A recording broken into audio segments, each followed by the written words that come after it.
মোরা একটি ফুলকে বাঁচাবো বলে যুদ্ধ করি।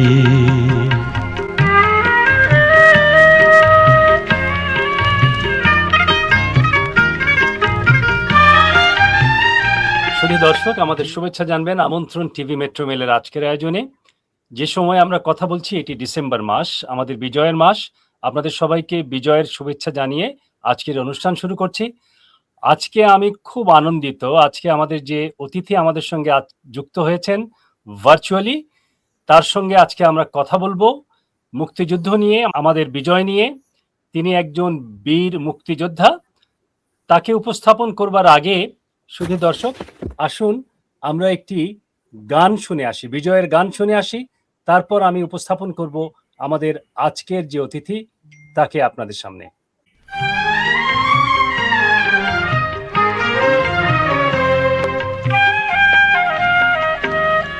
মোরা একটি ফুলকে বাঁচাবো বলে যুদ্ধ করি। মোরা একটি ফুলকে বাঁচাবো বলে যুদ্ধ করি। মোরা একটি মুখের হাসির জন্য অস্ত্র ধরি। মোরা একটি মুখের হাসির জন্য অস্ত্র ধরি। মোরা একটি ফুলকে বাঁচাবো বলে যুদ্ধ করি। মোরা একটি ফুলকে বাঁচাবো বলে যুদ্ধ করি।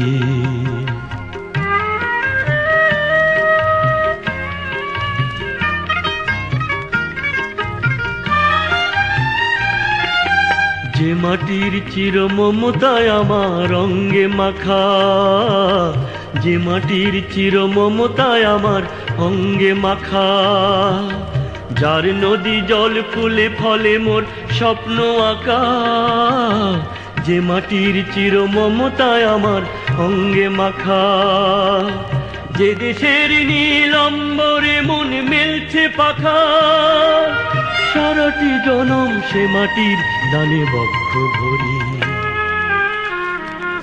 মোরা একটি ফুলকে বাঁচাবো বলে যুদ্ধ করি। মোরা একটি ফুলকে বাঁচাবো বলে যুদ্ধ করি। একটি ফুলকে বাঁচাবো বলে মোরা যুদ্ধ করি। আমাদের যুদ্ধ করে, জীবন দিয়ে, রক্ত দিয়ে, সংগ্রামী মুক্তিযুদ্ধের ভেতর দিয়ে আমাদেরকে একটি দেশ পেতে হয়েছে, স্বাধীনতা পেতে হয়েছে। আমার সঙ্গে আজকে যুক্ত আছেন জনাব আপেল মাহমুদ। জনাব আপেল মাহমুদ, বীর মুক্তিযোদ্ধা, আপনাকে স্বাগত জানাই আমাদের অনুষ্ঠানে আসবার জন্য। আপনাকে অসংখ্য ধন্যবাদ। মোরা একটি ফুলকে বাঁচাবো বলে যুদ্ধ করি।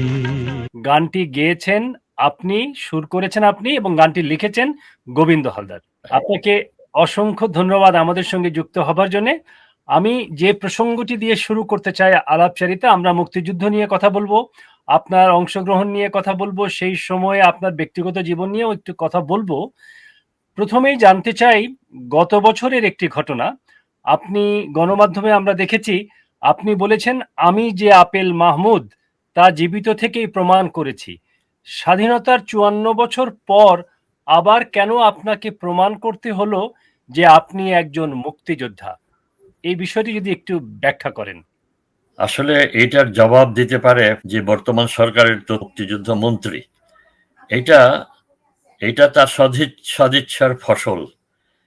হঠাৎ করে আমার উপরেই তার নজর কেন পড়লো, এটার জবাব আমি দিতে পারবো না। তবে সে আমার মনের কষ্টটা এটা আমি আল্লাহর কাছে বলেছি, কারণ ও বিচার তো আমি করতে পারবো না। এখন জনগণের কাছে বিচার ছেড়ে দিয়েছি। সে একটা মিথ্যাচার করেছে। আমি মুক্তিযোদ্ধা না, সেইটা আমাকে প্রমাণ করার জন্য প্রথমে যে চিঠিটা দিল সে, যে আমাকে কাগজপত্র সহ সমস্ত কিছু সহ একটা তারিখ এর ভিতরে আমার প্রমাণপত্র সহ সমস্ত কিছু পাঠাতে হবে। তো আমি একবার ভাবছিলাম আমি তার জবাবই দেবো না, who is he to ask me. তারপরে আমি আমার সাথে যারা যোদ্ধা ছিলেন 3 নম্বর সেক্টরের, আমি কথা বলেছি লেফটেন্যান্ট জেনারেল নাসিম সাহেবের সাথে। নাসিম স্যার আমার কমান্ডার ছিলেন যুদ্ধে। তারপরে উনি বললেন, না, তোমাকে দিতেই হবে জবাব। উনি প্রচন্ড রেগে গেলেন, বয়স হয়েছে, উনি অসুস্থ। তারপরে আমি লিখিত দিলাম। লিখিত দেওয়ার পরে আবার আমাকে আরেকটি চিঠি দিল যে 2nd জানুয়ারি 25 গত লাস্ট জুন 2nd জুনে আমাকে কুমিল্লা সার্কিট হাউসে গিয়ে দেখা করতে হবে। জি তো কুমিল্লা সার্কিট হাউসে একই, আমি নাসিম স্যারকে জিজ্ঞেস করলাম, বলে যে তোমাকে যেতেই হবে। পরে আমি আমার ওয়াইফ সহ আমার স্বাধীন বাংলা বিচার কেন্দ্রের 3 জন সদস্য, আশরাফুল আলম, মনোরঞ্জন ঘোষ, তারপরে জাহাঙ্গীর হায়াত রুমু, আর আমার 3 নম্বর সেক্টরের সশস্ত্র মুক্তিযোদ্ধা সুভাষচন্দ্র সাহানুর সঙ্গে এই আমরা গেলাম। সেখানে প্রায় 400-এর মতন ইউনিট কমান্ডারকে ডাকা হয়েছিল মুক্তিযোদ্ধা। তো তাদের সাথে একটা আলোচনা হয়েছে। আলোচনার শেষ পর্যায়ে ওদের মধ্যে থেকেই প্রশ্ন যখন শুরু করলো, তখন ক্যাপ্টেন নূর মঞ্চ থেকে ভেগে চলে গেল। বাকি সবাই তো রয়েছে। এরপর একটা প্রচন্ড হইচইয়ের মধ্যে তাদের মিটিং, মুক্তি কমান্ডারদেরকে নিয়ে মিটিং ভণ্ডুল হয়ে গেল। তারা সবাই দোতলায় চলে গেল সার্কিট হাউসে। তো শেষ পর্যন্ত তারা আমার কাছে ক্ষমা চেয়েছে। জি, অসংখ্য ধন্যবাদ আপনাকে। শুধু দর্শক, আমরা যার সঙ্গে কথা বলছি তিনি একজন বীর মুক্তিযোদ্ধা, আপনারা সবাই তাকে চেনেন, আপেল মাহমুদ। তিনি কেবল নিজে এককভাবে মুক্তিযুদ্ধে অংশ নেননি, তিনি পুরো জাতিকে উজ্জীবিত করেছিলেন তার সৃজনশীল কাজের মধ্য দিয়ে। আমরা হয়তো সময় পেলে আপনার দু একটি সৃজনশীল কাজ পরবর্তীতে আরো একটু দেখব। তার আগে আমরা অত্যন্ত দুঃখিত যে আপনি সমর যুদ্ধে অংশ নিয়েছিলেন, যুদ্ধ করেছিলেন, বন্দুক যুদ্ধে অংশ নিয়েছেন, পরবর্তীতে স্বাধীন বাংলা বেতার কেন্দ্রেও আপনি বিশেষ ভূমিকা রেখেছিলেন, এবং আজকেও যখন আমরা আপনার গান শুনি, সেই পুরনো দিনের স্মৃতি, মুক্তিযুদ্ধের ইতিহাস আমাদের সামনে এসে দাঁড়ায়।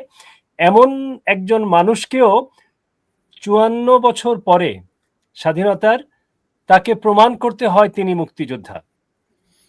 আমি আপনাকে যদি এই প্রসঙ্গ নিয়ে যদি একটু বলি যে যুদ্ধের কোনো স্মৃতি যদি আপনি, যেটি এই মুহূর্তে আপনাকে আপনার সবচেয়ে বেশি আপনাকে নাড়া দেয়, এমন কোনো স্মৃতি কি আমাদের সঙ্গে দর্শকদের জন্য শেয়ার করবেন? হ্যাঁ, আমার মায়ের ব্যাপারে আমি বলতে পারি। অ্যাকচুয়াল নরসিংদীতে ক্যাপ্টেন মতিউর, ওনার বাড়ি হলো রূপগঞ্জ উপজেলা, ঢাকার সন্নিকটে ডাঙ্গা গ্রাম। উনি যুদ্ধের সময় শুরুতে 26 বেলুচ রেজিমেন্টে ছিলেন যশোরে। ক্যাপ্টেন মতিউরকে পাঠানো হলো আরো অনেক মানে সৈন্য, আরো মানে ফোর্স দিয়ে নরসিংদীতে। তো উনি 27 তারিখ আসলেন, এবং 27 তারিখে আমি তার সাথে দেখা করে সুভাষ সহ আরো আমরা, শামসুল বাচ্চু পরে মেজর হয়েছিল, আমরা তার সাথে দেখা করে আমরা কয়েকজন মিলে ওনার ফোর্সে জয়েন করলাম। তো আমরা কিন্তু এমনি ট্রেনিং, এটা একটা লম্বা কাহিনী আছে। ট্রেনিং কিন্তু অলরেডি 19শে মার্চ থেকে আমরা ট্রেনিং নিয়েছিলাম, কারণ 8 জন বেঙ্গল রেজিমেন্টের 8 জন সশস্ত্র সৈনিক পুবাইল এসে আশ্রয় নেয়।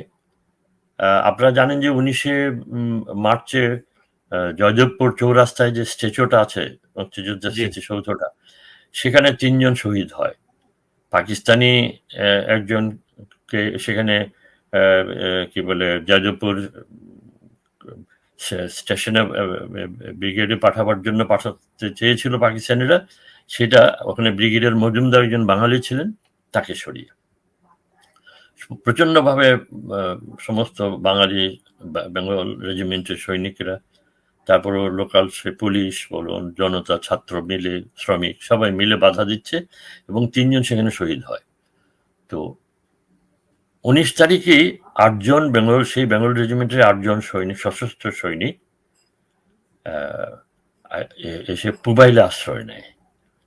তো পুবাইল থেকে আমার যার বাড়িতে আসে আমার বন্ধু তাপু। তো আমরা কিন্তু তার আগেই নরসিংদীতে ছিলাম আমি। তার কারণ সিরাজুল আলম খান সাহেব, শাহ মুআজ্জম সাহেব, আব্দুর রাজ্জাক সাহেব, তারা আমাদেরকে একটা আসমর রব, এরা আমাদেরকে একটা ডাইরেক্টিভ দিয়েছিলেন, যার যার এলাকায় চলে যাও। তো আমরা যার যার এলাকায় চলে গেলাম, এবং স্টেশনে রেল স্টেশনে, বাস স্ট্যান্ডে এবং লঞ্চ ঘাটে আমাদের যেন প্রহরায় থাকি আমরা, রাউন্ড আপনি দ্য ক্লক। ওই সময় কি আপনি ছাত্র ছিলেন ঢাকা বিশ্ববিদ্যালয়ের, নাকি ওই হ্যাঁ, আমি সময়টা? ঢাকা বিশ্ববিদ্যালয়ের ফাইনাল ইয়ারের ছাত্র ছিল, মাস্টার্সের। জি, জি, তারপরে তো আহ, আমার আমা- আব- আমিও আমার মানে 5-6 ঘন্টা ডিউটি দিতাম আমার বন্ধু বান্ধবকে নিয়ে নরসিংদী কলেজের মাঠে বসতাম। তো সেখানে আমাদের একজন স্টেশন মাস্টার ছিল, তার ছিল আমাদের বন্ধু ছিল খোকন। তো স্টেশন মাস্টার সাহেবকে আমরা চাচা ডাকতাম। উনি হঠাৎ করে একজনকে পাঠালেন যে জলদি আপেল মামকে ডেকে আনো। তো আমি তো দৌড়ে সেখানে গেলাম, আমার সাথে সবাই গেল। তখন বললো যে মোবাইল থেকে তাপু নামক তোমার এক ফ্রেন্ড ফোন করেছে, ইউ টক টু হিম। তো আমি ফোন নিলাম, ফোন নেওয়ার পরে বললো যে এরকম জলদি আমার এখান থেকে 8 জন বেঙ্গল রেজিমেন্টের সৈনিক, তারা সকালবেলা আসছে, আমি আর রাখতে পারবো না, যে কোনো সময় আর্মিরা আসবে, ওদেরকে প্লিজ তুমি নিয়ে যাও। তারপরে আমি তাৎক্ষণিকভাবেই একটা এই সিদ্ধান্ত, এগুলি কিন্তু মানে কেন নিলাম এই প্রশ্নের বললে আমি জবাব দিতে পারবো না। হঠাৎ আমার মনে হলো যে আমি চাচা আপনার ওইখানে তো শান্টিং হচ্ছে। হ্যাঁ, শান্টিং মিনি চাউলের গোডাউনে এই কয়লার ইঞ্জিন দিয়ে রেলের, এটাকে শান্টিং বলে তারা, গুদামে জি। চাল উঠায় নামায়। তো I requested him যে চাচা I need that engine with a compartment. তারপরে উনি তো হয়ে গেলেন, কিন্তু যে কথা সেই কাজ।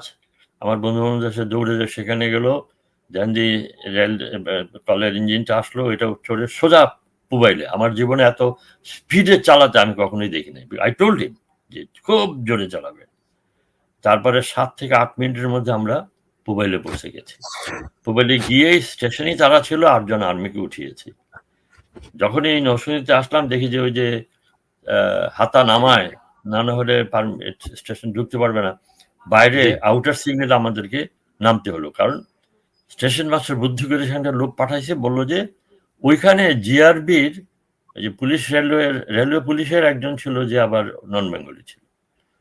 তো সে একটু টের পাইছে, খোঁজাখুঁজি করছে যে আবেলকে স্টেশন আসতে না করো। ওই একটা লোক পাঠাইছে, ওই আউটার সিগন্যালে নেমে ওই 8 জনকে নিয়ে সোজা আমি আমার বাসায়, আম্মা সরকারি চাকরি করতেন, সেই বাসায় নিয়ে আমি উঠালাম। ওরা কিন্তু আমাদেরকে ট্রেনিং দিয়েছে। এই যে 19 তারিখ থেকে 19, 25, 26, অবশ্য 25 তারিখে তাদেরকে যে কোনো, সেটা অনেক কাহিনী। আপনি শুরু করেছিলেন আপনার মায়ের কথা বলতে চাচ্ছিলেন। আমরা জানি যে আপনি আপনার মায়ের সঙ্গে আপনার একটা বড় ভূমিকা আছে মুক্তিযুদ্ধের। আপনার মা নিজেও কবিতা লিখতেন, গান লিখতেন, এবং আপনি তার গান হ্যাঁ, শুরু করেছেন। যে আপনি যখন যুদ্ধে যান, আপনার মা কি আপনাকে, মানে ওনার কি অবস্থান ছিল? বাধা দিয়েছিলেন মা হিসেবে? বাধা দেয় নাই, আমার সাথে যুদ্ধে যেতে চেয়েছিল। আমাকে সে বাহ! একা ছাড়বে না, একলা ছাড়বে না। নরসিংদীতে একটি মহিলাও ছিল না শহরে, একজন মহিলা ছিল, সেটা আমার মা। উনি আঠার মতন আমার সাথে, আমাকে চোখ ছাড়া করবেন না। তারপর আমার ছোট ভাই আরো কিছু লোকজন দিয়ে আমি আম্মার অগোচরে, আমরা, কারণ নরসিংদী আমাকে লিভ করতে হচ্ছে। আমরা 9 তারিখে প্রচন্ড যুদ্ধ পাকিস্তানিদের সাথে, প্রচুর পাকিস্তানি সেখানে মারা যায় 5 জনের মরে, এবং তাদের কাছ থেকে আমরা আর্মসও নিয়েছি কেড়ে কেড়ে। তারপরে যখন 10th এপ্রিলে প্রচন্ড স্যাবর জেটের যুদ্ধ চলছে, তারপরে সেখান থেকে অনেক লোক মারা যায়। তো সেইখানে আম্মা আমাকে যেতে দিবে না, কিন্তু আমি আম্মাকে নিতে পারবো না। এটা যুদ্ধ, এটা অন্য কিছু না। কিন্তু যতই বলি কোনো কিছু কাজ হলো না। পরে আমার ছোট ভাইকে দিয়ে একটা 5 মাঝি টানে, খুব বড় নৌকা, সেটা একটা জোগাড় করলাম। জোগাড় করে সে আমাকে গ্রিন সিগন্যাল দিল যে হ্যাঁ, নৌকা রেডি। আর আমার 3-4 জন বন্ধু ছিল, তাদেরকে বললাম যে আমি আম্মাকে নিয়ে নৌকায় যাব। আম্মা আমাকে বলেছে, আমি আমি মিথ্যা কথা বলতাম না, এখনো বলি না, কিন্তু ওই দিন একটা মিথ্যা কথা আমাকে বলতে হয়েছে আম্মার সাথে, যে আব্বা চলো আমি তোমার সাথে যাবো। And she was very happy. So we all, মানে একসাথে আমরা বড় নৌকাটায় উঠলাম। তারপরে অ্যান্ড অল ক্যাপ্টেন মতিউর এবং সমস্ত সোলজাররা সব দেখতেছে এই ড্রামা। আমাকে নিয়ে জি। নৌকাতে উঠলাম। ওঠার সাথে সাথে আমি আম্মাকে এমন জোরে একটা ধাক্কা দিলাম যে আমার ছোট ভাইয়ের উপরে, যে বাঁচলে দেখা হবে বলে আমি এই নৌকাগুলি কিন্তু খুব উঁচু হয়, লঞ্চের মতো জি। হয়। ওই এক ঝাঁপে নিচে নামলাম, নেমে দৌড়ে আম্মা তো তারপরে আম্মার কি হলো স্বাধীনতার পরে আমি শুনেছি আম্মা মানে উনি উনি সেন্সলেস হয়ে গিয়েছিলেন। ও, এনিওয়ে দ্যাট ইজ আম্মা বরাবরই সাহসী ছিলেন, কিন্তু আমি যখন যুদ্ধের থেকে ফিরে এসে দেখি আম্মার কিছু, my mother was really very beautiful lady. তারপরে আমরা 4 ভাই 1 বোন, আম্মার হাতি মানুষ। তো কিছু চুল আম্মার পাকা ছিল, কিন্তু আমার সাথে আম্মার দেখা হবে কিন্তু 22শে ফেব্রুয়ারি, কারণ আমিও ধরেছি আম্মা নাই, আম্মাও ধরেছে আমি নাই। পরে টেলিভিশনে রেডিওতে অ্যানাউন্সমেন্ট দিলাম, তারপরে 21শে ফেব্রুয়ারি হচ্ছে, আমি সত্যজিৎ রায়, শ্যামল মিত্র ওনাদেরকে নিয়ে আসলাম পল্টন ময়দানে, লক্ষ লক্ষ মানুষ। এই পল্টনে আমি বহু গান করেছি, কিন্তু এত মানুষ আমি কখনোই দেখি নাই 72-এর 21শে ফেব্রুয়ারির মতো। সে তো আই ওয়াজ ক্রাই, আমি গান গাবো কি? আমি আম্মার কথা মনে হলো, আমি ভাবছি আম্মা নাই বা থাকে, দেখি অ্যানাউন্সমেন্ট তো আমি নিজে দিচ্ছি, এর আগেও রেডিও টিভিতে দেওয়া হচ্ছে। তারপরে সেই মাঠের থেকে আমি আবার বললাম যে আম্মা, আমি তো পল্টন ময়দান থেকে বলছি আমি বেঁচে আছি, তুমি কোথায় আছো? ওই খবরটা আম্মার কানে গিয়েছিল। আম্মা তখন ছিল রায়পুরাতে, আমাদের এক দুঃসম্পর্ক বাড়িতে, উনি মুসলিম লীগ করতেন, কারণ কেউ আমাকে জায়গা দিত না। আমার আমার ব্যাপারে এমন একটা অবস্থা তৈরি হয়েছিল দেশে, আমার আত্মীয় স্বজন সবারই, যে আম্মাকে ভয় তারা জায়গা দিত, স্বাভাবিক সেটা। তারপরে ওই মুসলিম লীগের বাড়িতে আম্মা ছিল, সেইখানেই বাজারে, তো তখন তো রেডিও ঘরে ঘরে রেডিও, অপ্রকাশ্যে ছিল, পরে প্রকাশ্যে হয়ে বিজয় দিবসের পরে প্রকাশ্যে। তো রেডিওতে সেখানে লাইভ হচ্ছে প্রোগ্রামটা, শুনে যা বললো এরকম আপেল জীবিত আছে, আম্মাকে জানালো। পরে আমার আমি আম্মার সাথে আমরা 22শে ফেব্রুয়ারিতে দেখা হয়। এই প্রসঙ্গে যদি আমি জিজ্ঞেস করি যে স্বাধীনতার আমাদের বিজয়ের প্রায় এত বছর পরে, 54 বছর পরে, বিভিন্ন সরকার বিভিন্ন সময়ে বাংলাদেশে ছিল, আপনাকে কিংবা মুক্তিযোদ্ধাদেরকে তারা কিভাবে মূল্যায়ন করেছে, এই বিষয়ে কি কিছু বলতে চান? এখানে একটা বড় দারুণ ব্যাপার আছে। আমি সরকারি চাকরি করতাম, সরকারি জি। চাকরিতে অর্ধেকের চেয়ে বেশি সরকারি কর্মকর্তা কিন্তু 9 মাস এখানে ছিল। আর আমরা যুদ্ধোত্তর যারা চাকরিতে জয়েন করলাম, আমাদের সাথে তারা উপরে যে ব্যবহারটা করত, ভিতরে ভিতরে সর্বশক্তি দিয়ে তারা আমাদের বিরোধিতা করত। সবাই না হলেও অলমোস্ট। যারা যুদ্ধে তো অংশ নেয়নি তাদের যারা কথা বলছেন? যারা মেজরিটির যুদ্ধে অংশ নেয় নাই সরকারি জি। কর্মকর্তাদের মধ্যে, তো সেই একদম উপর থেকে পর্যন্ত, সচিব থেকে শুরু করে এমনকি পিয়ন চাপরাশি সুইপাররাও, যারা অবশ্য ওদের কাছে ওদের বিরুদ্ধে আমার কিছু বলার নেই, তৃতীয় শ্রেণী চতুর্থ কর্মচারীরা, তাদের কাছ থেকে ভালোবাসা পেয়েছি, শ্রদ্ধা পেয়েছি। কিন্তু অনেক আবার কিছু কিছু মুক্তিযোদ্ধাদেরও কেউ আবার মুক্তিযোদ্ধাদের উপরে আমার ব্যাপারে হয়েছে বেশি করে এগুলি কেন যেন। আমার এডুকেশন ছিল, সেই কারণে আমাকে সরকার একটা সরকারি চাকরি দিয়েছে। সেই চাকরি অনুযায়ী আমি একটা সরকারি একটা রুলস ছিল, এই রুলে আমি সিনিয়রিটি পেয়েছি 2 বছর। আমি অনেকে যারা পাকিস্তানের এখানে ছিল তাদের সিনিয়র হয়ে গেলাম। কিন্তু স্বাধীন বাংলা বেতার কেন্দ্রের 2-1 জনের এই জিনিসটা খুব একটা পছন্দ হয়নি, বিশেষ করে একজনের, তার নাম বেলাল মোহাম্মদ। আমি তাকে লুঙ্গি বেলাল বলে ডাকি। বই লিখেছেন। সে নিজ হাতে তার অ্যাপয়েন্টমেন্ট হয়েছে, সে কিন্তু ম্যাট্রিক পাশও না। সরকারি চাকরি করতে হলে লেখাপড়া জানতে হয়। ন্যূনতম শিক্ষা। তারপরে জিয়া রহমান সাহেবের সময় ওর সহ আরো 3 জনের, একজন হলো সালাম হাজার সালামের গীতিকার ফজলে খোদা, তার বেতন বন্ধ করে দিয়েছে publicity commission because of education. আরেকজন ছিল আশরাফুল আলম, স্বাধীন বাংলা বেতার কেন্দ্র, সে ছিল কিন্তু ওই ফজলে খোদা, সালামের গীতিকার ফজলে খোদা স্বাধীন বাংলা বেতার কেন্দ্রের জন্য, মুক্তিযুদ্ধ ছিল। জি। এবং বেলাল মোহাম্মদ, তিনজনের বেতন পাকিস্তান কমিশন বন্ধ করে দিয়েছিল এবং তাদেরকে এডুকেশন গন্ডন করাইছি আমি নিজে ফাইল নিয়ে। তার আগে বসে বেলাল মোহাম্মদ একটা সেলফ রিটেন কি বলে অ্যাপয়েন্টমেন্ট লেটার সাবমিট করছিল অ্যাডমিনিস্ট্রেটিভ ট্রাইব্যুনালে, সেখানে তাকে আমি জেল থেকে বাঁচিয়েছি এবং সেখানে সে চেষ্টা করেছিল যে আমার সমান্তনা আমার উপরে যাওয়ার জন্য।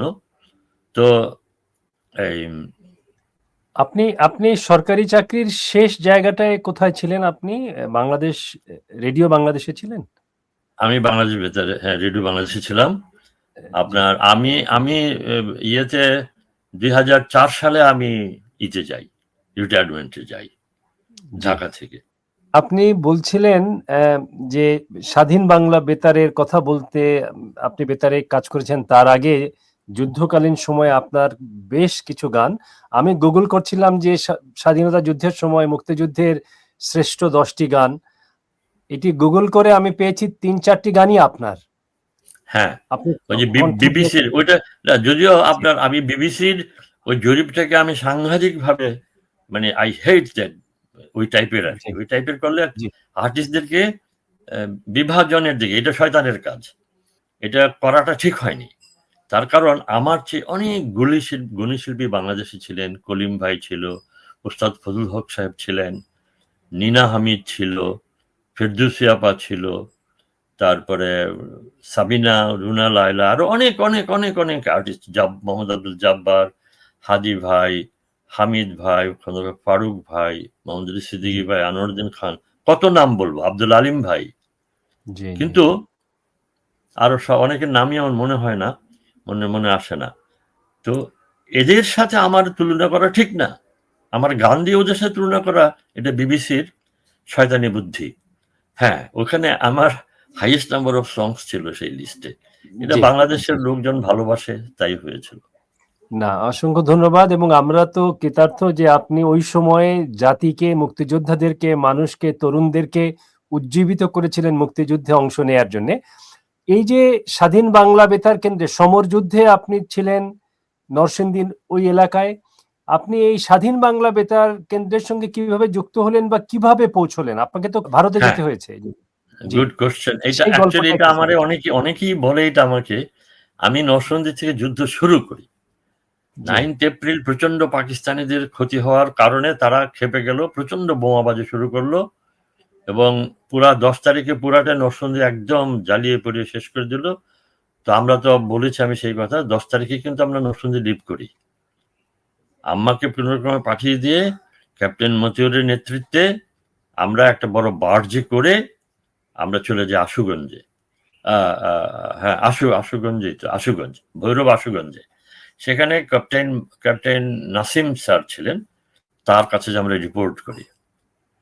তো নরসিংদীতে 9th এপ্রিল থেকে শুরু করে 27 এপ্রিল থেকে শুরু করে 10th এপ্রিল নরসিংদী, তারপরে চলে গেলাম আশুগঞ্জে যেয়ে আবার 14 তারিখে ডিফেন্স নিলাম গিয়ে ভৈরব, রামনগর ব্রিজ বলে সেটা।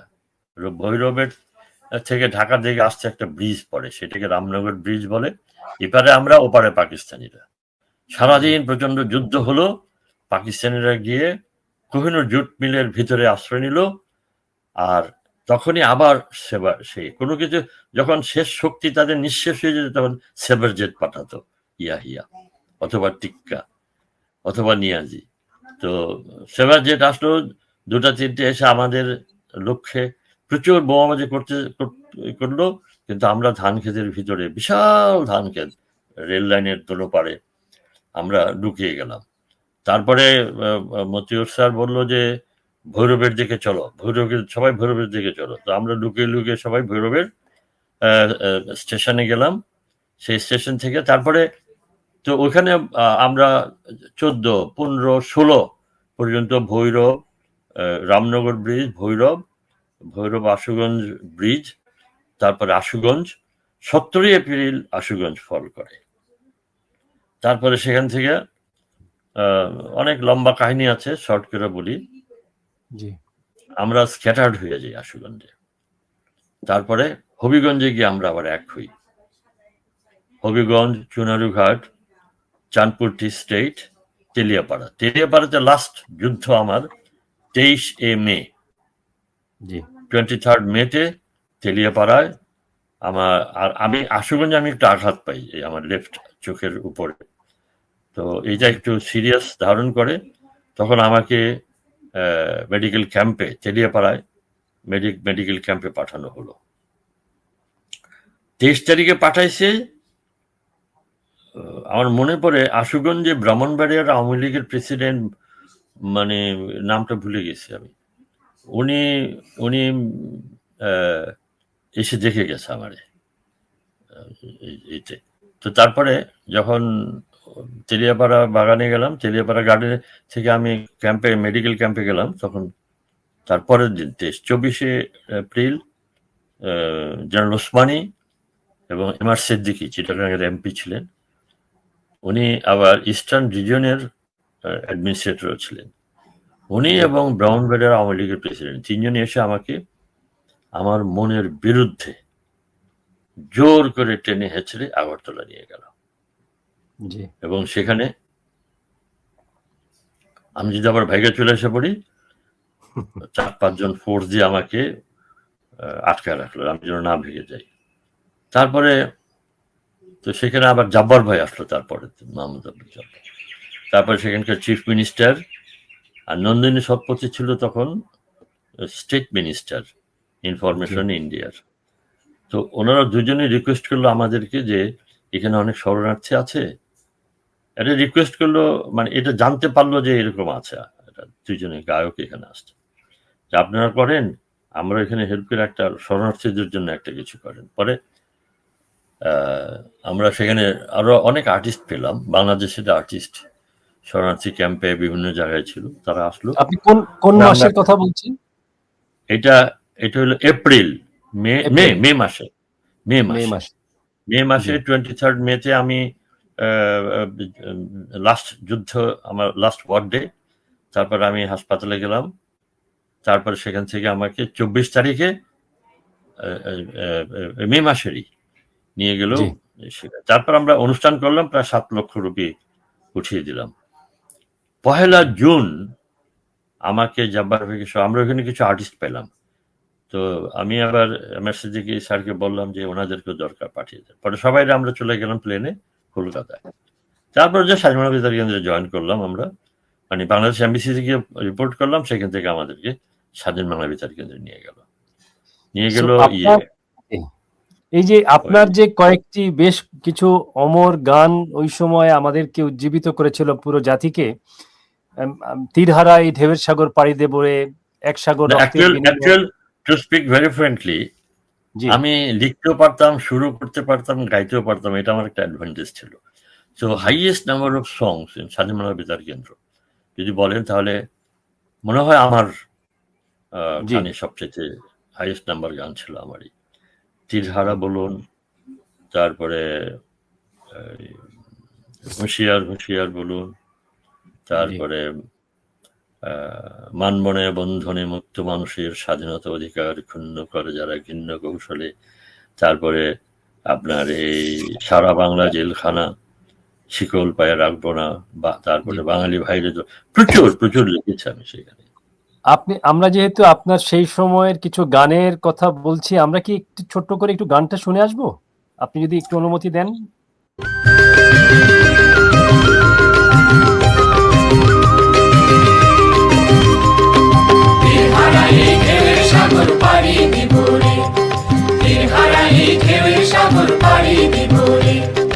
আমরা কজন নবীর মাঝি হাল ধরেছি, শব্দ করে রে তীরহারাই ঢেউয়ের সাগর পাড়ি দিব রে, তীরহারাই ঢেউয়ের সাগর পাড়ি দিব রে।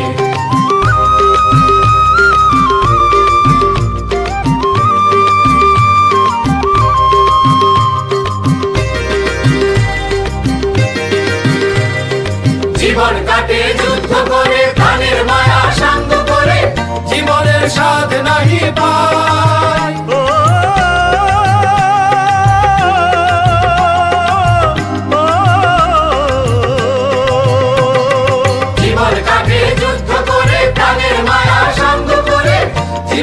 স্বাদ নাহি পায়। ঘর বাড়ি ঠিকানা নাই, দিন রাত্রি জানা নাই, চলার সীমানা সঠিক নাই। জানি শুধু চলতে হবে, এ দড়ি বাইতে হবে, আমি যে সাগর মাঝি রে। তীর হারাই ঢেউয়ের সাগর পাড়ি দিব রে, তীর হারাই ঢেউয়ের সাগর পাড়ি দিব। আপনার এমন অসংখ্য গান, বেশ কিছু গান রিমিক্স হয়েছে, অনেকে গেয়েছেন, আপনাকে ট্রিবিউট করেছেন তারা। আপনি যখন এগুলো দেখেন, এত বছর পরে শোনেন, কেমন লাগে আপনার? ইমামুল, ধন্যবাদ এই গানটার জন্য। এই গানটা এটা অন্য কেউ হয়তো রেকর্ডগুলি করেছে, এটা ঠিক স্বাধীন বাংলা বেতার কেন্দ্রের গান না। এটা আমি অন্য সেটাই কেউ। বলছি যে আমার গান তো অনেক অসংখ্য জায়গায় আমার গান গাওয়া হয়েছে, বাট জি। এটা স্বাধীন বাংলা বেতার কেন্দ্রের মানে একটা বিখ্যাত গান। জি, এটা হয়তো পরবর্তী পর্যায়ে কেউ করেছে আর কি। অনেকে করেছেন এবং আপনাকে ট্রিবিউটও করেছেন তারা। তো আপনার এগুলো যখন শোনেন, আপনাকে যখন আপনি খুব ভালো লাগে আমার, খুব অতীতে ফিরে যাই যতক্ষণ গান বাজে। এমনি তো আমি তো একটু দেশের বাইরে থাকি, যখনই এই বিজয় দিবস, স্বাধীনতা দিবস, 21শে ফেব্রুয়ারি, যখন এই সমস্ত স্মরণীয় দিনগুলিতে গানগুলি বাজে, বাংলাদেশের প্রতি প্রান্ত থেকে আমার বন্ধু বান্ধব যারা এখনো জীবিত আছে, তারা আমার সাথে বলে যে তোর গানটা শুনতেছি, শোন তুই। তখন কেমন লাগে সেটা আমি প্রকাশ করতে পারবো না। আমি কৃতজ্ঞ বাংলাদেশের আমার সেই বন্ধুদের কাছে, বাংলাদেশের লোকদের কাছে। মোরা একটি ফুলকে বাঁচাবো। এই যে হঠাৎ করে যুদ্ধের জন্য প্রস্তুতি নিয়ে প্রশিক্ষণ নেয়া, যুদ্ধ পরিচালনায় অংশ নেয়া, এই সময়টা কতটা চ্যালেঞ্জিং ছিল কিনা ওই সময় আপনাদের? কারণ আমরা একটু মানে ভিজুয়ালাইজ করতে চাই যে ঢাকা বিশ্ববিদ্যালয়ের একজন তরুণ লেখাপড়ার শেষ বছরে হঠাৎ করে যুদ্ধে অংশ নিচ্ছে, প্রশিক্ষণ নিচ্ছে, যুদ্ধ করছে। এই সময় কোনো চ্যালেঞ্জ কিংবা অনুভূতিটা কেমন ছিল আপনার? অ্যাকচুয়ালি এই চ্যালেঞ্জটা কিন্তু তাৎক্ষণিকভাবেই হয় নাই। মনে করুন 1965 সাল থেকেই আমি একটি ছাত্র প্রতিষ্ঠানের সাথে জড়িত হয়ে গেলাম। তারপরে আন্দোলন তো মানে 99.9% ছাত্রছাত্রীরা মানে সম্পদশালীর কোন ঘরের থেকে এসে আন্দোলন করে না। জি, মধ্যবিত্ত যারা আমরা তাদের ঘর থেকে কিন্তু সংগ্রাম জন্ম হয়, বা নিম্ন মধ্যবিত্ত থেকে কৃষক শ্রমিকের ঘর থেকে সংগ্রাম জন্ম হয়। এই সাম্প্রতিক সময়ে 2024-এও আমরা তাই দেখেছি। কারেক্ট, হ্যাঁ। সেখানেও শ্রমিকের ঘাম ছিল, কৃষকের ঘাম ছিল, সে কথা আমরা বলি না, তাদেরকে আমরা সামনে আসতে দিই না। আমি এই গত 24-এর কথাই বলছি। তা আমাদের সময় কিন্তু আমরা যথেষ্ট সম্মান করতাম। অনেক শ্রমিক আত্মত্যাগ করেছে, কৃষক আত্মত্যাগ করেছে পাকিস্তান সময়। তো 65 সাল থেকেই আমি ছাত্র আন্দোলনের সাথে জড়িয়ে পড়ি, এবং জেল, কি বলে, ওই যে টাকা ঘোষণা করে যে ধরে দিতে পারলে করা যাবে, হুলিয়া, পালিয়ে বেড়ানো, আবার জেলে ঢুকানো, এটা একটা মোটামুটি অভ্যাসে দাঁড়িয়ে গেছিল। কিন্তু তারপরও তো নিশ্চয়ই বন্দুক যুদ্ধে অংশ নেবেন এমন পরিকল্পনা? আমরা কিন্তু আমি ইকবাল হলের ছাত্র, এখন সার্জেন্ট জহুরুল হক। ওখানে কিন্তু জেনারেল ওসমানী স্যার এসে আমাদেরকে ট্রেনিং দিত যুদ্ধের অনেক আগে থেকেই। এটা কিন্তু তাৎক্ষণিক না। ওসমানী স্যার আমাদেরকে ট্রেনিং দিত। আমি বলেছি না যে যুদ্ধের আগে শাহ মুআজ্জম ভাই, সিরাজুল আলম খান ভাই, রাজ্জাক ভাই, তারা, আসম রব ভাই, তারা আমাদেরকে বলে তোমরা যার যার এলাকায় চলে যাও। আমরা কিন্তু সব মানে ট্রেন্ড আপ স্টুডেন্টস ছিলাম। আর আমি ইউটিসিতেও ছিলাম। তো ট্রেনিংটা আমাদের আগে হয়ে গেছে। হ্যাঁ, তো ট্রেনিংটা আমাদের আগেই হয়ে গেছিল আমার 303 দিয়ে। তো আর তখন ওদের কাছ থেকে শর্ট গানের ট্রেনিংটা নিয়েছিলাম, যেটা আর্মি ব্যবহার করত। তো ওই আন্দোলনের একটা প্রতীকী শক্তি ছিল কিন্তু বঙ্গবন্ধু। ৬ দফা বলেন, আগরতলা ষড়যন্ত্র, নানানভাবে আমরা এই সংগ্রামগুলিতে জড়িয়ে পড়েছিলাম। আমরা জানি যে মুক্তিযুদ্ধ একটি জনযুদ্ধ, এবং এই জনযুদ্ধে এই কৃষক শ্রমিকের কথা আপনি বলেছেন, আপামর মানুষের অংশগ্রহণ কেমন ছিল, বা তারা আপনাদেরকে কিভাবে সাহায্য করেছে, এমন কোন স্মৃতি কি আপনার মনে পড়ে? প্রচুর এরকম একাধিক স্মৃতি আমার নিজেরই আছে। এই যে শুধুমাত্র স্বল্প কিছু সংখ্যক লোক বাদ দিয়ে বাকি সমস্ত বাঙালি জাতি মুক্তিযুদ্ধের সপক্ষে ঝাঁপিয়ে পড়েছিল। মুক্তিযোদ্ধাদের সহযোগিতায়, মুক্তিযোদ্ধাদের খবরাখবর দেয়া, মুক্তিযোদ্ধাদের চিকিৎসা, মেডিসিন সংগ্রহ করা, তারপরে পুরা জাতিটাই জড়িত ছিল মুক্তিযুদ্ধে, কিছু অল্প কিছু লোক বাদ দিয়ে। এবং আপনাদেরকে, মুক্তিযোদ্ধাদেরকে সাহায্য করতে যে অনেককে জীবনও দিতে হয়েছে নিঃসন্দেহে। হ্যাঁ, দিতে হয়েছে। গান শুনতে গিয়ে, রেডিও চালাতে গিয়ে জীবন দিতে হয়েছে। আপনি কথা প্রসঙ্গে বলেছেন যে আপনারা ছাত্র অবস্থাতেই সার্জেন্ট জহুরুল হক হল, ওই সময়ে ইকবাল হল, সেখানে প্রশিক্ষণও নিয়েছিলেন। এর মানে হচ্ছে আপনারা যে জনযুদ্ধে যাচ্ছেন, আপনারা যে একটি স্বাধীনতা যুদ্ধে যাচ্ছেন, এর একটা পরিকল্পনা আপনাদের ভেতরে ছিল। এখানে একটা বড় মজার ব্যাপার আছে। সিরাজুল আলম খান ভাই মানে উনি খুব মানে খুব চিন্তাশীল ব্যক্তি ছিলেন। হঠাৎ করে বলে ফেলতেন যে এই আমরা এই ময়মনসিংহ যেতে যে একটা বিশাল বন পড়ে, ওখানে যে আমরা আস্তানা গাড়ব, সেখান থেকে আমাদের শুরু হবে। আবার কখনো বললেন আমরা বাংলাদেশের ওই প্রান্তে যে আমরা শুরু করব। মানে ভাল লাগতো তার কথাগুলো। ওনার কথার মধ্যে একটা জিনিস ছিল যে সশস্ত্র যুদ্ধ ছাড়া। আর তখন কি বলে পশ্চিমবঙ্গ, সেখানে একটা আন্দোলন চলছিল। আন্দোলন পরে তারা মানে একটা ভিন্ন চরিত্রের দেশ তৈরি করার চেষ্টা করছিল। আপনারা, এর মানে হচ্ছে আপনারা প্রস্তুতি নিচ্ছিলেন যুদ্ধের, মুক্তিযুদ্ধের, এবং একটা স্বপ্ন নিয়ে স্বাধীনতার পর বাংলাদেশের ভবিষ্যৎ কেমন কল্পনা করেছিলেন আপনারা, যে দেশ স্বাধীন হবে একদিন, তারপর বাংলাদেশের ভবিষ্যৎ কেমন হবে, আপনাদের কল্পনায় কি ছিল? একটা শ্রেণীহীন সমাজ হবে, যে সমাজে কোনো ঘুষ, দুর্নীতি, স্বজনপ্রীতি, ব্যক্তি স্বাধীনতা, সাংবাদিকদের স্বাধীনতা, লেখার স্বাধীনতা, বলার স্বাধীনতা, গাওয়ার স্বাধীনতা থাকতে হবে, পূর্ণ স্বাধীনতা থাকতে হবে। জি, আমাদের স্বাধীনতার পরে আপনাদের যেই স্বপ্ন, যে কল্পনার বাংলাদেশকে দেখতে চেয়েছিলেন, তা কতটুকু অর্জিত হয়েছে, বা কি দেখলেন আপনারা? আমি নৈরাশ্যবাদীদের সাথে না।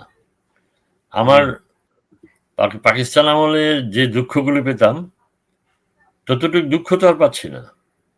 আমার একটা দেশ আছে, I have a flag, I have a territory, I have a song, I can speak now. এই যে আপনার মন্ত্রীর ব্যাপারে আমি বললাম, এটা কি could have been possible in Pakistan? No. দেখুন, সরকার আসবে যাবে, কিন্তু তাদের কিছু না কিছু করতে হবে। এই কিছু কিছু করতে করতে করতে করতে 54 বছরে এখন যে বাংলাদেশটা আসছে, পাকিস্তান থাকলে তো এটা হতো না। আপনি বলছেন যে আপনি নৈরাশ্যবাদী মানুষ নন, আপনি আশার আলো দেখেন, আমরাও দেখতে চাই। আমরা যদি আপনাকে যদি একটু এই বর্তমান সময়ের কিছু আলাপচারিতায় যদি আমরা আসি, এই সময়ে তরুণরা, এই প্রজন্মের মানুষেরা কি মুক্তিযুদ্ধকে যথেষ্ট গুরুত্ব দিচ্ছে কিনা, এরকম প্রশ্ন করলে আপনার উত্তর কি? এখানে একটা জিনিস হলো, একটা শক্তির উত্থান ঘটেছে, যারা মুক্তিযুদ্ধ চায় নাই, তাদের যুদ্ধ চেয়েছে, তাদের স্বাধীনতা চেয়েছে, পাকিস্তান চেয়েছে। আপনি সেই বর্তমান সময়ের কথা বলছেন। জি বর্তমান সময়, আপনি তো বর্তমান সময়ের কথাই জিজ্ঞেস জি করলেন। জি জি। তো সেই শক্তিটা ইদানিং বেশ শক্তিশালী হয়ে গেছে। তাদের সবচেয়ে বড় কারণ হল তাদের প্রচার মাধ্যম। সত্য মিথ্যা মিলে মিশে প্রচার মাধ্যম তাদের যা আছে, আপনাদের সবার মিলেও নাই সেই শক্তিটার। সুতরাং এবং তারা মানে অজস্র অর্থ খরচ করছে এই ব্যাপারে। তো একটা দ্বিধা বিভক্ত তো হয়েই গেছে, একটা বিভক্তি হয়ে গেছে। বাইরের থেকেও কোনো কোনো সাংবাদিক বিজয় দিবসকে মানে অশ্লীল ভাষায় সম্বোধন করে। আর ৫৪ বছরে সঠিকভাবে মুক্তিযুদ্ধকে যারা দেশ চালিয়েছে তারা তুলে ধরতে পারেনি। আমি আপনাকে জিজ্ঞেস করতে চাই যে বিগত সরকারগুলো, আপনি স্বাধীনতা বিরোধী শক্তির উত্থানের কথা বলছেন, কিন্তু বিগত সরকারগুলো আমাদের মুক্তিযুদ্ধের চেতনাকে কিভাবে ক্ষতিগ্রস্ত করেছে? আমি যে এক কথায় যদি বলি, এটা এটা বললে আমি ঠিক কোনো, আমাকে যেন ভুল না বুঝেন যে আমি কোনো দল করি। আমি কোনো দল করি না, আমি কোনো রাজনীতি করি না। বুঝি, রাজনীতি আমি বুঝি। তারপরে আমার দৃষ্টিতে, এবং আমি একজন সশস্ত্র মুক্তিযোদ্ধা বলেই নয়, কারণ I have gone through the history of my country. যতগুলি lot of books were written on that subject. এই আমার মতে যতগুলো সরকার হয়েছে, জিয়া রহমান আমার কাছে উনি সর্বগোষ্ঠীকে একসাথে নিয়ে চলতে চেয়েছিলেন, কিন্তু ভারত এটা হতে দেয় নাই। আমাদের কোনো ভালোকে পার্শ্ববর্তী রাষ্ট্রটা কখনোই ভালো হিসেবে নেবে না, যদি না তাদের নিজস্ব ভালো হয়। আমার ভালোতে তাদের জন্য ভালো হয়। তো সুতরাং জিয়া রহমান সাহেবের সাথে আমি কাজ করেছি, আমি দেখেছি তার পরিশ্রম, মানে টায়ারলেস ওয়ার্কার এবং সততা। আপনি যখন জিয়া রহমানের কথা বলছেন, একসময় তিনিও তো একজন বীর মুক্তিযোদ্ধা, সেক্টর কমান্ডার ছিলেন। আমাদের যে মুক্তিযোদ্ধা যারা আছেন, জীবিত ছিলেন যারা ওই সময় পর্যন্ত, যখন জিয়া রহমান ছিলেন, যখন তার মুক্তিযোদ্ধার খেতাবটি নিয়ে নেওয়া হলো, তখন কি কোনো মুক্তিযোদ্ধারা এর বিরুদ্ধে বা এর বিরোধিতা করেছেন বা ভয়েস রেজ করেছেন? যারা আমরা করেছি, দেশেও কিন্তু প্রতিবাদ হয়েছে এ ব্যাপারে, দেশে প্রতিবাদ হয়েছে। একজন উন্মাদিনী তার উন্মাদনা দেখিয়েছে, সেটা দেশে যে প্রতিবাদ হয় না তা না, দেশেও কিন্তু প্রতিবাদ হয়েছে। তো সুতরাং এগুলো করেই তো আমাদের মুক্তিযুদ্ধের চেতনাকে বিভিন্ন সময়ে ক্ষতিগ্রস্ত করা হয়েছে, নষ্ট করা হয়েছে, এবং তার এটা একটা সুযোগ, ফলশ্রুতিতে জি এক্সকিউজ মি, এটা একটা সুযোগ নিচ্ছে এখন, ওই জিনিসগুলিকেই এখন সেটাই সুযোগ বলছি নেওয়া আমি। হচ্ছে। জি, সেটাই বলছি আমি, হুম, যে এই সুযোগেই যারা এই দেশের স্বাধীনতা চাননি, তারা হ্যাঁ, শক্তি অর্জন করছে। আমরা প্রায় অনুষ্ঠানের শেষের দিকে একটু জানতে চাই, এই যে আমাদের রাজনৈতিক সংস্কৃতি, যে আমরা মুক্তিযুদ্ধের চেতনাকে কখনো ব্যবসা হিসেবে দাঁড় করিয়ে এই চেতনাকে উপর ভর করে আমরা ব্যক্তি স্বার্থ উদ্ধারের চেষ্টা করেছি, এগুলো করতে করতেই কিন্তু আজকে আমাদের যতটুকু রাজনৈতিক সংস্কৃতির ভিতরে যে অবক্ষয়, সেই অবক্ষয় দেখতে পাচ্ছি। কি ধরনের পরিবর্তন আপনি চান এই নতুন বাংলাদেশে বিশেষ করে 2024-এর গণ অভ্যুত্থানের পরে? অ্যাকচুয়ালি একটা সরকার মুক্তিযুদ্ধকে তাদের পুঁজি করে তারা অনেক নিজেদেরও অনিষ্ট করেছে, মুক্তিযোদ্ধাদের অনিষ্ট করেছেই। তারপর অনেক মুক্তিযোদ্ধা বানিয়েছে। ওইখানে একটা দ্বন্দ্বের সৃষ্টি হয়ে গেছে। এবং এই সব কিছুরই ব্যাপারে দায়ী মুক্তিযোদ্ধাদেরকে, মানে মুক্তিযুদ্ধটা কি একটা যে গলা, মানে এমন কিছু যেটাকে গলালে পরে 24 ক্যারেট হবে, 22 ক্যারেট হবে? মুক্তিযুদ্ধ তো মুক্তিযোদ্ধাই, তাদেরকে গলিয়ে গলিয়ে গলিয়ে গলিয়ে নিজেদের শোভা বর্ধন করার চেষ্টা করেছে চারদিক দিয়েই, লাঠিয়াল বাহিনী দিয়ে। তো সেইটার প্রকৃত মুক্তিযোদ্ধা যারা, আমিও মনে করি যে আমরা তো দেশটা স্বাধীন করে দিয়েছি, এখন now it is your duty to keep this country intact. এখন যখন এইটার ওই জিনিসটার সুযোগটা কিন্তু পুরাপুরি যারা স্বাধীনতা বিরুদ্ধে ছিল ৭১-এ, এখন তাদের সবচেয়ে বড় পুঁজি হলো, প্রথমত অনেক মুক্তিযোদ্ধাই, প্রায় মনে করুন ৫০-৫৫ ভাগ মুক্তিযোদ্ধা নেই আর। ৫৪-৫৫ বছর পরে সমসংখ্যক মুক্তিযোদ্ধা মারা গেছে, আর বাকি যারা আছেন তাদেরও বয়স হয়ে গেছে ৭০-এর ঊর্ধ্বে, তার ঊর্ধ্বে। তো আমরা বা যারা মুক্তিযুদ্ধের পক্ষে, তারা দুর্বল হলে প্রতিপক্ষ তো শক্তিশালী হবেই। এগুলো জেনেও আমরা বিভিন্ন সময় দেখেছি আমাদের স্বাধীনতার পক্ষে যারা আছেন বলে মনে করেন, তারাও কিন্তু বীর মুক্তিযোদ্ধাদের নিয়ে বিভিন্ন সময় নানান রকমের বিভাজন সৃষ্টি করবার চেষ্টা করেছেন, বিরূপ মন্তব্য করেছেন, বিরূপ অনেক রকমের কাজ করেছেন। সেটিও কিন্তু আমাদের দুর্বলতার, রাজনৈতিক সংস্কৃতির ভেতরে একটি বড় দুর্বলতা। আপনি কি মনে করেন? Obviously you are right. এখন সবকিছুর মধ্যেই যখন স্বার্থ চলে আসে এবং ওই স্বার্থটাকে আদায় করতে গিয়ে যা ইচ্ছা তা করবো, যা ইচ্ছা তা করা যাবে, যা ইচ্ছা তা করা হবে, তখন তো আসল জিনিসটা রূপটা তেমন থাকে না, থাকতে দেওয়া হয় না, থাকতে পারে না। আজকে আপনি যদি দেখুন, অনেক সিনিয়র মুক্তিযোদ্ধা যারা, তারা কিন্তু মনের দুঃখে দেশের বাইরে অবস্থান করছে, বাধ্য হয়েছে তারা দেশের বাইরে যেতে। আমিও তো বাধ্য হয়ে দেশের বাইরে আসছি। এর এর এর এর মধুটা কিন্তু মধুটা আহরণ করেছে কিন্তু, মানে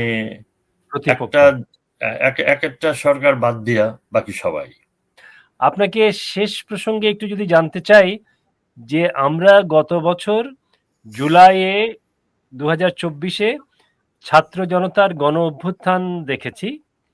এই গণ অভ্যুত্থান নিয়ে আপনার কোনো মূল্যায়ন বা কোনো কথা যদি থাকে, এটি দিয়ে আমরা আজকে অনুষ্ঠান শেষ করব। এই পুরো বিষয়টিকে, অভ্যুত্থান কিন্তু শুধু কোনো ব্যক্তির মতের মাধ্যমে অভ্যুত্থানের তৈরি হয় না। অভ্যুত্থান হয় যখন মানে কি বলে, ইটস এ পাওয়ার, এটাকে দেখা যায় না। এটা যখন ওই জিনিসটা যখন প্রত্যেকের হৃদয়তন্ত্রীতে গিয়ে আঘাত করে, একজন ব্যক্তিকে না, অসংখ্য অসংখ্য থেকে অসংখ্য, এবং যখন চিন্তা ভাবনায় দৃষ্টিতে আমরা যখন দেখি যে ওইখানে শান্তি, তখনই কিন্তু অভ্যুত্থান হয়ে ওখানে শান্তির জন্য খোঁজে। তো এইটা কারোর ব্যক্তিগত নয়। আপনি দেখেন কোনো কোনো পার্টি 15-16 বছর জেল জুলুম খেটে অত্যাচারিত হয়েছে, নির্যাতিত হয়েছে, মারা গেছে নির্যাতনের মাধ্যমে। তার ওই দলেরও একটা বিশাল অংশ আছে, সেটা স্বীকার করতে হবে, কিন্তু স্বীকার হয় না। অনেকেই একটা তথাকথিত ইসলামের নামধারী একটা দলের বলে যে বিশেষ অবদান আছে। আমি এটা বিশ্বাস করি না। কখনো গণ অভ্যুত্থান হতে হলে গণমানুষের সর্বশ্রেণীর সর্বস্তরের মানুষের হাত একত্রিত হতে হয়, এবং গত 24-এ যেটা হয়েছে, সর্বশ্রেণীর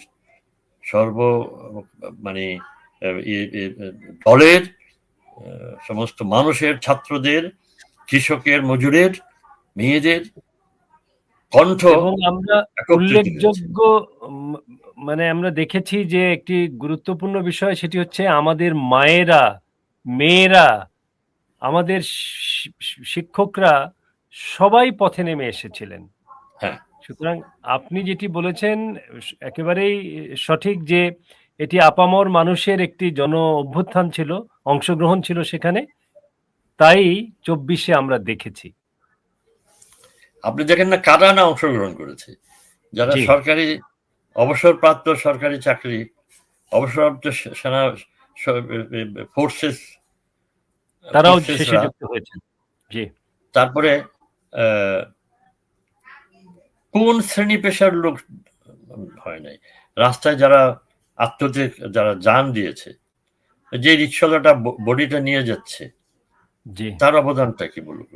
কেউ কোনো মায়েরা ঘর থেকে এসে খাবার নিয়ে আসছে, লাঠি নিয়ে আসে নাই, খাবার নিয়ে আসছে, প্রয়োজন যেটা যুদ্ধ ফিল্ডে খাবারের একটা দারুণ প্রয়োজন হয়, জি, নিয়ে আসছে, পাশে দাঁড়িয়েছে। তো একক একক কোনো গোষ্ঠীর, একক কোনো ব্যক্তির অভ্যুত্থান গত 24-এ হয় নাই, ছিল না। জি, এটা নিঃসন্দেহে সর্বজন সৃষ্টিত আপনাকে একত্রিত। অসংখ্য ধন্যবাদ। আমরা শেষ করবার আগে, আপনি একজন বীর মুক্তিযোদ্ধা, আপনি বেশ কিছু অমর গানের, মুক্তিযুদ্ধের সময়ের, স্বাধীনতার সময়ের যে গানগুলোর স্রষ্টা, গানের সঙ্গে যুক্ত ছিলেন আপনি। আপনি আপনার শেষ কোনো, এই মুহূর্তে কোনো আশাবাদী কিছু বলতে চান কিনা? আমি জানি আপনি খুব আশাবাদী মানুষ।